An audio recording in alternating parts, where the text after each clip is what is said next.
Hello, dear students. Good morning, everybody. We'll continue the open channel flow. We'll study today specific energy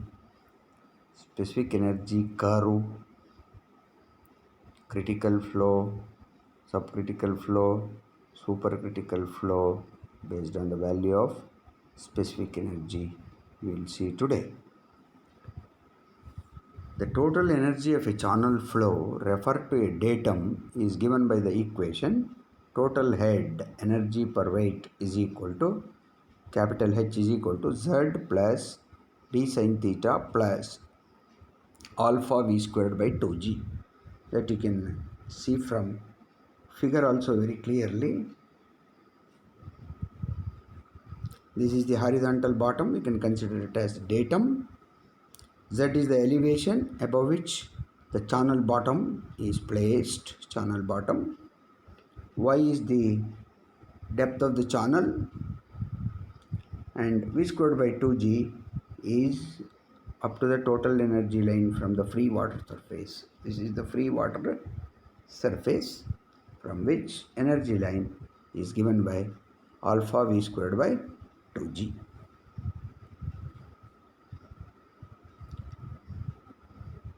In this equation, Z is equal to elevation of the channel bottom above the horizontal bottom, as I have already pointed out along with the figure. Y is equal to depth of flow and V average velocity of flow.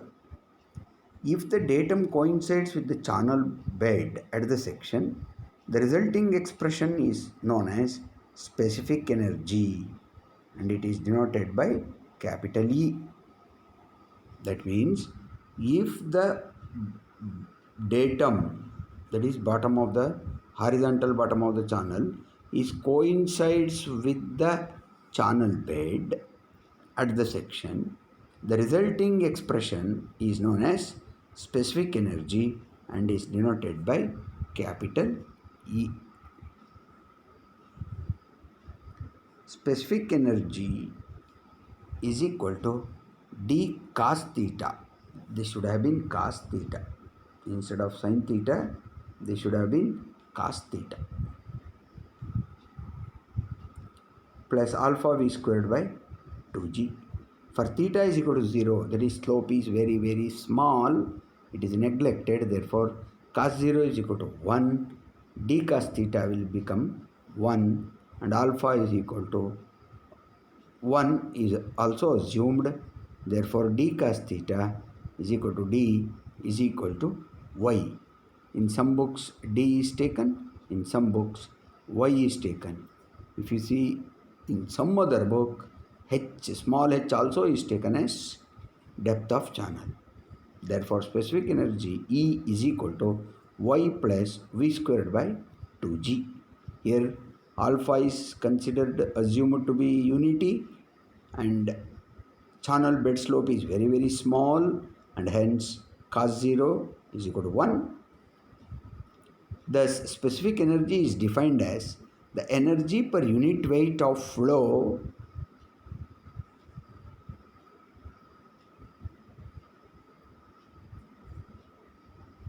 of flowing liquid above the channel bottom. Although the total, that is Bernoulli's, as per Bernoulli's theorem, although the total energy is reduced by friction always, the specific energy can increase or decrease from section to section if the bed elevation changes.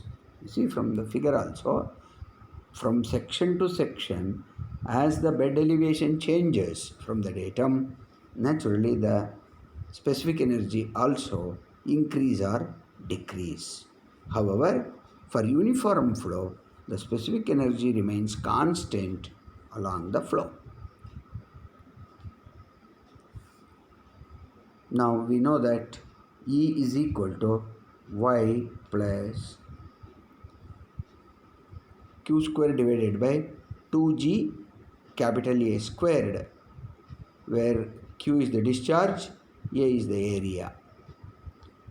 For the sake of simplicity, let us consider a channel of rectangular section.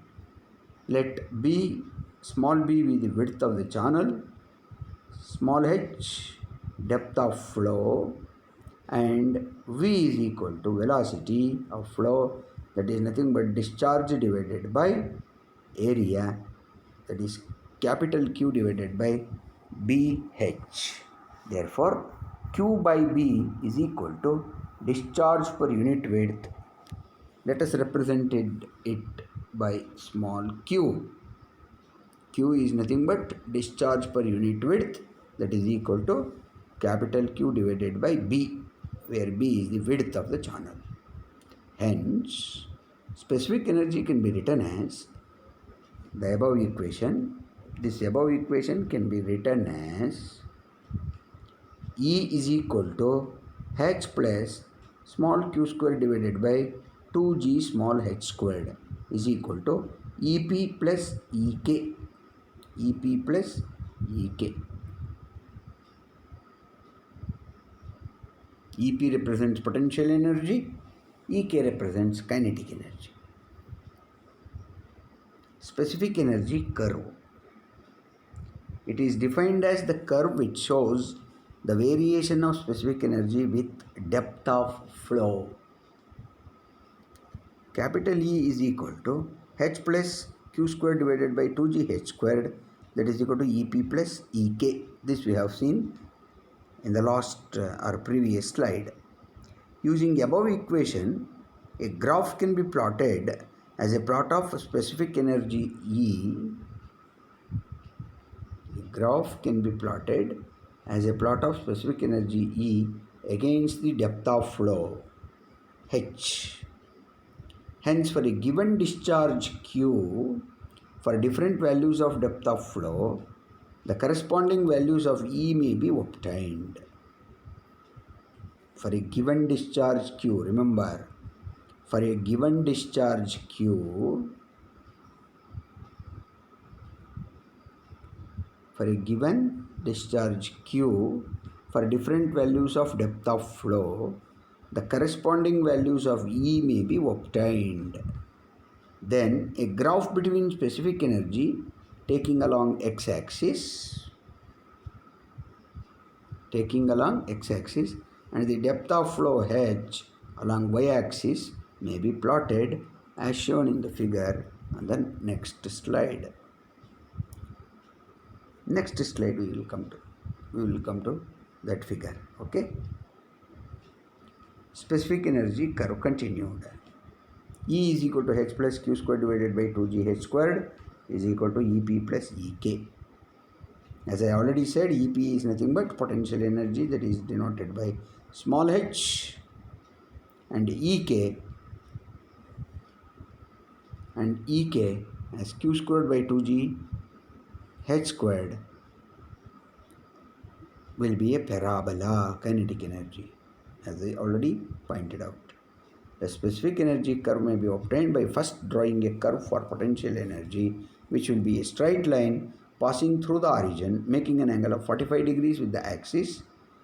Drawing another curve for kinetic energy, EK is equal to Q squared divided by 2GH squared, which will be a parabola. By combining these two curves, you can obtain the specific energy curve as shown in this plot. You see very clearly. Specific energy curve ACB denotes the specific energy curve.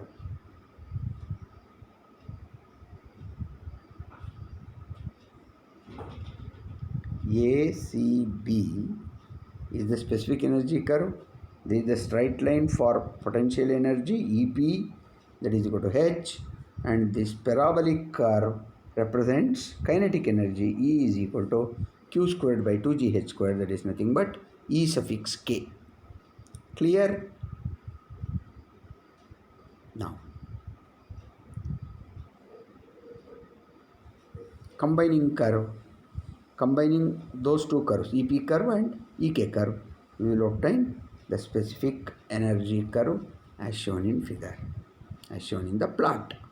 Further, critical depth HC. You can very clearly see in the previous slide itself, there is a point C, corresponding height or corresponding depth is hc.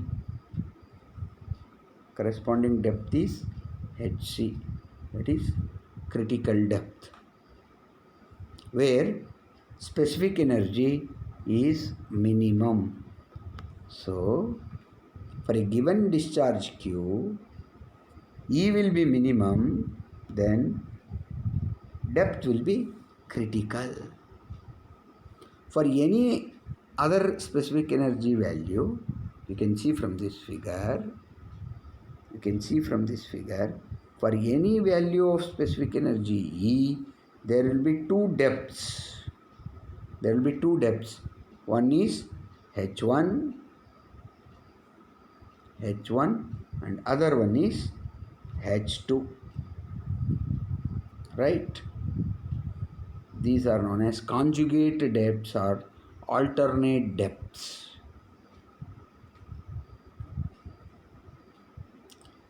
It can be seen from the specific energy curve ACB that there is one point C on the curve, as I have explained just now, which has a minimum specific energy, thereby indicating that below this value of specific energy, the given discharge cannot occur.